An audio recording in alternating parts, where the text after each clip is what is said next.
નમસ્કાર મિત્રો, અમારી યુટ્યુબ ચેનલમાં તમારું હાર્દિક સ્વાગત છે। આજે આપણે વાત કરીશું ખેડૂતો માટે સૌથી મોટો કાયદો આવ્યો છે તે કયો કાયદો આવ્યો તેના વિશેની વાત કરીશું અને દેવા માફીના ફોર્મ ભરવાનું ચાલુ છે। જો તમે દેવા માફીના ફોર્મ ના ભર્યા હોય તો તમે દેવા માફીના ફોર્મ ભરી દેજો। ખેડૂતો આજે જ કામ પતાવજો। જે કયા 5 કામ છે તેના વિશેની વાત કરી અને તેની છેલ્લી તારીખ 31 ડિસેમ્બર 2024 છે અને વહેલા આ કામ કરજો અને આ નવો કાયદો લાગુ પડ્યો છે તેના વિશેની આપણે વાત કરીશું। અને જો તમે અમારી ચેનલમાં નવા હોય તો ચેનલને સબસ્ક્રાઇબ કરી દેજો અને બેલ નોટિફિકેશન ઓન કરી દેજો જેથી અમારો વિડીયો સૌપ્રથમ તમને મળે। આગળ વાત કરીએ તો દેવા માફીના ફોર્મ ભરવાનું ચાલુ છે। પાક લેવા માટે ખેડૂતોએ મોટી રકમના પાક ધિરાણો લીધેલ હતા જેથી ખેડૂતની હાલત કબોડી બની છે। ત્યારે સમગ્ર ગુજરાતના ખેડૂતોના પાક ધિરાણના દેવામાફી કરવામાં આવે તેવી માંગણી સાથે અરજી કરવાનું નક્કી કરેલ છે। જેથી કરીને તારીખ 9/12/2024ના રોજ મોટા ભેલા ગામે ખેડૂતોની અરજી કરવાની શરૂઆત કરવામાં આવી હતી। જે તારીખ 9/12/2024 છે તે ભેલા ગામના ખેડૂતોએ અરજી કરવાની શરૂઆત કરવામાં આવી હતી। ત્યારે કાંતિલાલ ડી બાવરાએ પ્રમુખ, રાજીવ ગાંધી પંચાયત રાજ ગુજરાત પ્રદેશના ડૉક્ટર લક્ષ્મણભાઈ કણઝારિયા મહામંત્રી જે છે તેમ મુળુભાઈ ગોડેલ સરપંચ સમિતિના ગામના ખેડૂતોનો હાજર રહ્યા હતા। આગળ વાત કરીએ તો ગરીબોને મળશે 10,000 રૂપિયા।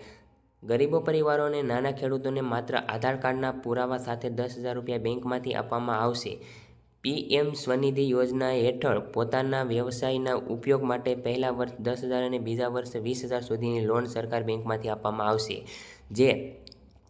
જે બેંકમાં જે 10,000 લોન પહેલા વર્ષે 10,000ની લોન આપવામાં આવશે અને બીજા વર્ષે 20,000ની લોન બેંકમાંથી આપવામાં આવશે। જ્યારે મિત્રો આ યોજનાનો મુખ્ય હેતુ નાના પરિવારોને આર્થિક મદદ કરી નાના પરિવારોને પગભર કરવાનો રહેશે। આગળ વાત કરીએ તો મોદી રાજમાં વધી મોંઘવારી મામલે કોંગ્રેસ સાંસદ રાહુલ ગાંધીએ સરકાર પર નિશાન સાધ્યું છે। ટ્વિટર પર લખ્યું કે મોદી સરકારમાં પેટ્રોલ ₹31 પ્રતિ લીટર મોંઘું થઈ 66થી 97 પ્રતિ લીટર થયું છે। ડીઝલની વાત કરીએ તો ₹52થી ₹90 પ્રતિ લીટર અને સિલિન્ડરના 410થી મોંઘું થઈ રહ્યું ₹1,103 પહોંચ્યો। લોટની વાત કરીએ તો 20થી વધીને 3.40 પ્રતિ કિલો, કઠોળની વાત કરીએ તો 80થી વધીને ₹210 પ્રતિ કિલો અને દૂધની વાત કરીએ તો 3.30 વધીને ₹66 પ્રતિ લીટર થયું છે। આ લોકોને મોદી સરકારની મોંઘવારી વધી છે। જો તમને મોદી સરકારની મોંઘવારી વધી હોય તો યસ લખજો કોમેન્ટમાં। આગળ વાત કરીએ તો દેશનું સૌથી મોંઘું રાજ્ય ગુજરાત બન્યું છે। ગુજરાતમાં અત્યારે અનેક ઉદ્યોગો વિકસી રહ્યા છે। ભારતના સૌથી વધારે વિકસિત રાજ્યોની યાદીમાં પણ ગુજરાતનું નામ છે। પરંતુ ગુજરાતમાં રહેવા માટે કેટલાક રૂપિયાની જરૂર પડે કે જેનાથી તમે સામાન્ય જીવન જીવી શકીએ। આ મામલે એક સર્વે કરવામાં આવ્યો જેમાં એવું સાબિત થયું છે કે જીવન ગુજરાન ખર્ચ મામલે ગુજરાત ભારતનું સૌથી મોંઘું રાજ્ય છે। અહીં સામાન્ય જીવન જીવવા માટે દર મહિને આશરે 47,000 રૂપિયાની જરૂર પડે છે। ગુજરાત એટલું રાજ્ય મોંઘું પડ્યું છે દેશનું કે અહીં એક મહિના માટે જીવન જીવવા માટે 47,000 રૂપિયા જરૂરી છે।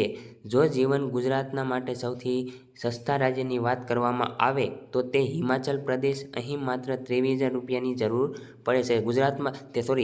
ભારતમાં જે દેશનું જે હિમાચલ પ્રદેશ છે ત્યાં 23,000 રૂપિયા છે તે મહિને સસ્તું પડે છે। તમે ગુજરાન ચલાવી શકો છો 23,000 રૂપિયાથી। આગળ વાત કરીએ તો આજે જ આ 5 કામ પતાવો। જે કયા કામ છે તેના વિશેની વાત કરીએ। 31 ડિસેમ્બર પડેલા રેશન કાર્ડનું KYC કરાવી લેવું। 31 ડિસેમ્બર પહેલાં તમારે રેશન કાર્ડનું KYC કરાવી લેવું। બીજી વાત કરીએ તો 14 ડિસેમ્બર પડેલા મફતમાં આધાર કાર્ડ સુધારો કરાવી લેવો। 14 ડિસેમ્બર તમારે રેશન કાર્ડના આધાર કાર્ડમાં સુધારો કરાવી લેવો। ત્રીજી વાત કરીએ તો જૂના 2019 પહેલાં ગેસ ધારકો KYC બાકી હોય અને સબસિડી ના મળતી હોય તો કામ પૂરું કરી લેજો। જે જૂના જે વ્યક્તિ છે જે 2019નો ગેસ લીધેલો છે તે ધારકોએ KYC કરાવી લેવું અને બાકી હોય ને સબસિડી ના મળતી હોય તે કામ પૂરું કરી લેવું। આગળ વાત કરીએ તો પેન્શન ધારકો જીવન પ્રમાણે 31 પહેલાં મેળવી લો।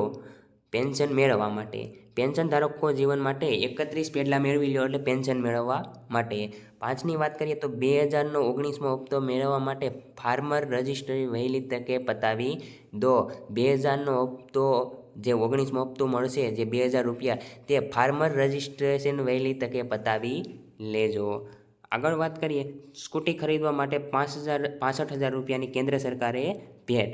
સોશિયલ મીડિયા પર અવારનવાર કેટલાક મેસેજ વિડીયો વાયરલ થતા હોય છે, જેમાંથી કેટલાક ભ્રામણ હોય કે હાલ એક મેસેજ વાયરલ થઈ રહ્યો છે, જેમાં કેન્દ્ર સરકાર ફ્રી સ્કૂટી સ્કીમ હેઠળ છોકરીઓને સ્કૂટી ખરીદવા માટે ₹65,000 રૂપિયા આપી રહી હોવાનો દાવો કરવામાં આવ્યો છે કે જો આ દાવો ખોટો છે. પ્રેસ ઇન્ફોર્મેશન બ્યુરો PIB એ યુટ્યુબ ચેનલ સરકારી સૂચનાના વિડીયો ભ્રામણ ગણાવ્યો છે. એટલે આગળ વાત કરીએ આ કાર્ડમાં 25 લાખ રૂપિયા મળશે. જે આયુષ્માન વય વંદના કાર્ડ માટે નોંધણી 29 ઓક્ટોબર 2024ના રોજ પ્રધાનમંત્રી દ્વારા લોન્ચ થયાના 2 મહિનાથી પણ ઓછા સમયમાં 25 લાખના પ્રભાવશાળી સીમાહિસી સુધી પહોંચી ગઈ છે, જે એક મહત્વપૂર્ણ ઉપલબ્ધિ છે. આયુષ્માન વય વંદના કાર્ડની શરૂઆત થઈ ત્યારથી અત્યાર સુધીમાં 3.40 કરોડથી વધુની કિંમતની સારવારનો લાભ લેવામાં આવ્યો છે.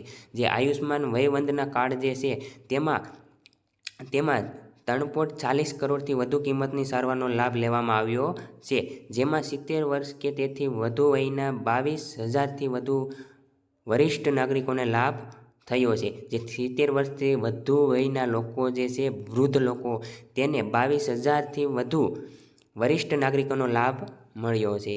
આગળ વાત કરીએ તો યુવાનોને મળશે 15,000 રૂપિયા. નાણામંત્રીએ બજેટમાં સૌથી મોટી જાહેરાત કરી છે, તેનાથી 210 લાખ યુવાનોને ફાયદો થશે. નાણામંત્રીએ કહ્યું કે EPF હેઠળ પ્રથમ વખત નોંધણી કરાવનાર યુવાનોને સરકાર EPFO દ્વારા 15,000 રૂપિયા આપવામાં આવશે. એટલે કે 1 લાખ રૂપિયાથી ઓછા પગારની પહેલી નોકરી લાગવા પર સરકાર 3 તબક્કામાં 15,000 રૂપિયામાં આપશે 15,000 રૂપિયા આપશે. અને જો મિત્રો તમને વિડીયો પસંદ આવ્યો હોય તો વિડીયાને લાઇક, શેર, સબસ્ક્રાઈબ કરી દેજો. અને જય હિન્દ, જય ભારત.